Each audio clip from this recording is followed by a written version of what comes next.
Salam əziz Honda Kia sürücülərimiz. Deməli, bugünkü maşının Kia Optimadır 2012. Bir həftəlik kampaniya açmışıq əziz müştərilər. Deməli, kampanyamız nədir? Yağ filtri dəyişir və təkcə yağ filtri dəyişmir. Korobkaya ümumi qulluq olunur. İçi sökülür, detalları yoxlanılır, yolu təmizlənir. 420 manat yox, 350 manat. 350 manata nələr daxildir?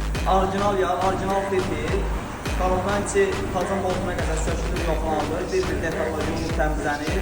Gördüyünüz kimi, gəl korobkanın. Bu vəziyyətdə korobkanın içi sökülür, qulluq olunur korobkaya. Görürsünüz necə? Yəni krişka çıxır normalda. Filtr dəyişib qoyurlar çox yerinə, yəni elə iş olmur qardaş. İş görəndə belə iş görmür. Yağ filtr dəyişəndə də qardaşın maşında da aşkar elədiyi ki, korobkanın friksiyonları yeyilir. Vurma verir, gecikmə verir. Bir müddətdən sonra kərkinməyə başlayır maşın. Yəni tam sıradan çıxmıyor deyə. Yeni friksiyonu əvəz elədiyi orijinal friksiyonla. Bu da orijinal filtrdir. Orta filtrdir. Qranat samiklərinə kimi dəyişir. Ehtiyac oldu olmadı, yəni biz dəyişirik, yenisini əvəz edirik.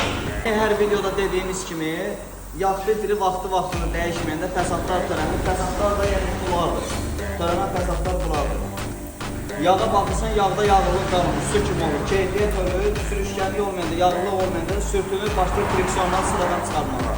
Sıradan çıxardır, bu öyle sıradan çıxır, sonra keçir ikinci paket sıradan çıxardır. Bir dənə bir necə dağılır korobkan. Vaxtında korobkaya qulluq göstərirsən, bir o qədər rasxodun da çıxmır.